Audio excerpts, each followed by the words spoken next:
Ayan, bago pa naman yung sa likod niya, ito medyo maninipis na. Mas maliit yata yung tires na para sa iyo. Hindi lang ako sure ha. This is Suzuki Alto. 2014 model, manual transmission. 800cc din siya, so halos same lang din sa Hyundai Ion. Ito actually naipapakita namin sa inyo, meron nang nakabang, meron nag-aabang nito na gusto makita yung sasakyan. So, papasilip namin sa inyo, the test drive namin. Actually, hindi ito sa aming unit. Hinanapan lang natin siya ng pasok sa budget. Kasi ang pasok talaga sa budget next 200,000. Pero sabi ko kung gusto niya ng mga modelo, maliliit talaga makukuha natin sa 200,000. Meron na kaming tiningnan na Hyundai Ion. So medyo, although mababa sana yung presyo, kaso medyo madaming ayusin. Yung body, meron pa siya kalampag, basag pa yung taillight, then kailangan pa siya repaint. So sabi ko, kung sa 200,000 na budget, kukulangin siya sa pagpapayos nun, and magiging mahal na rin siya. More or less kung gagastusan mo kasi yun, abot ka siguro ng mga 230 to 40, so medyo mataas na. Na ngayon ito nakita ko lang din to sa marketplace, pero kliyente namin to noon, nagpa-detailing to noon sa amin siguro mga 2 years ago, 3 years ago, medyo matagal na. Tapos nakita ko ito, binibenta niya na.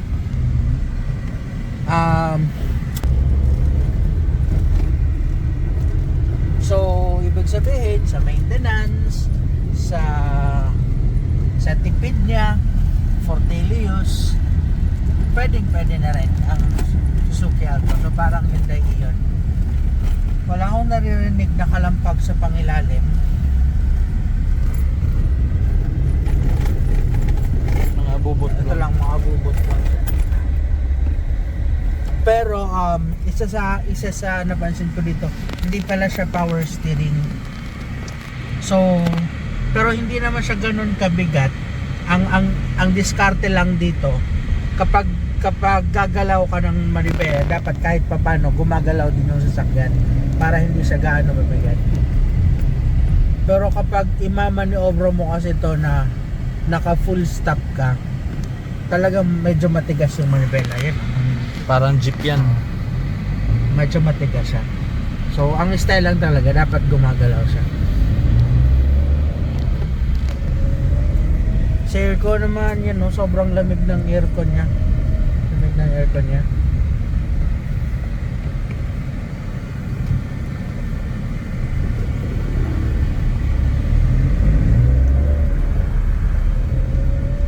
Parang Ion nga lang talaga. Pero mas tahimik yung makina niya kumpara sa Ion. Mas tahimik yung engine. Kasi ang Ion talaga medyo maingay yung Ion eh. Lakas pa ng busina. Akala mo pagkalaki-laki sa sasakyan. Yan. So malamig ang aircon.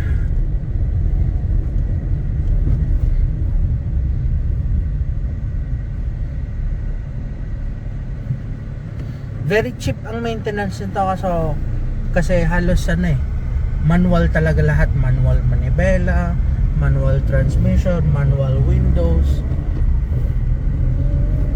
Pwede ito sa mga Side mirror manual, oh. side mirror, manual. Pwede ito sa mga ba? Manual wiper? Ay, hindi naman. Oh, ikaw yung gagalaw. Hindi ko magalaw naman siya. Naka-automatic naman.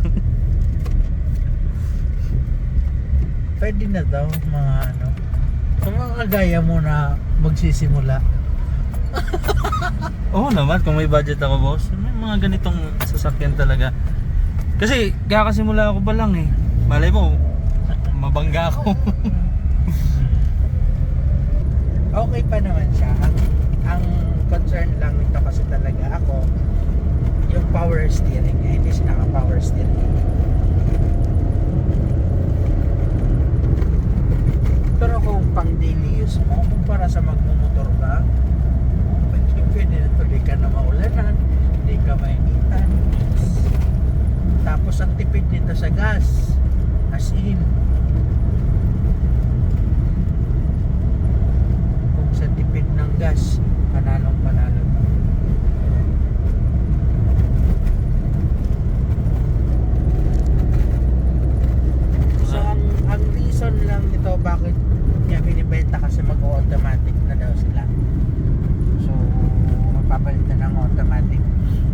ngayon mga odometer nito nasa 58,000 lang yung odometer. Yung kahapon na tinignan namin na iyon 118,000 na odometer. Tapos meron siyang tumutunog sa engine. Kaya sabi ko gagastos doon ng malaki. Okay. So dito sa interior makikita nyo, as in basic na basic siya, even yung stereo nyo.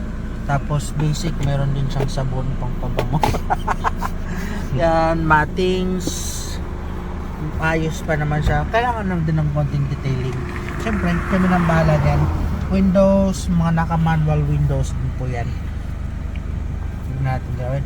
And central lock, hindi pa siya naka-central lock.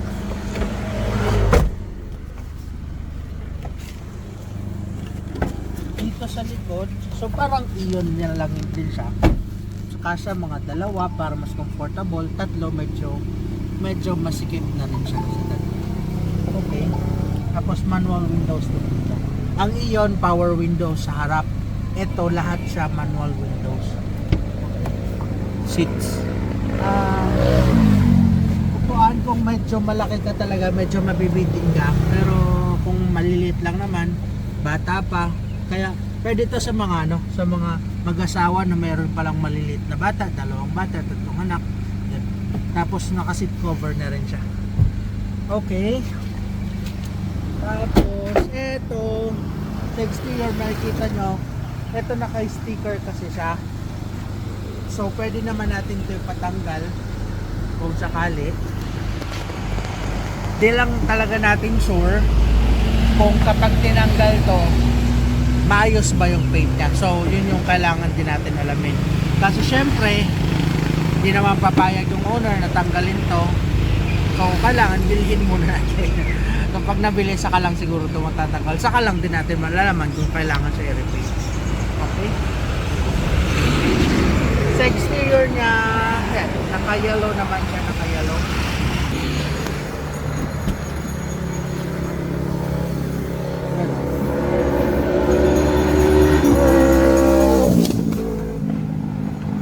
Ito, medyo ano na to. Pero okay pa naman siya. Hindi naman bumabagsak.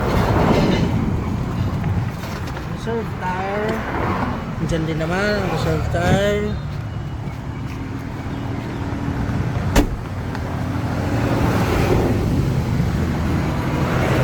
Tires.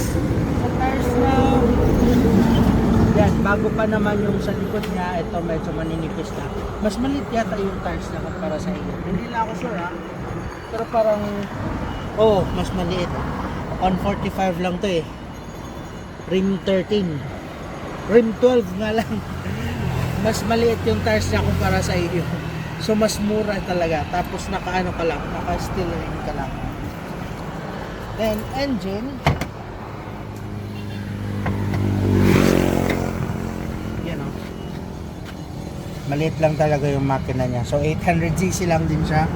Kaya sa gas consumption, maliit lang din na cc ang consumption niya.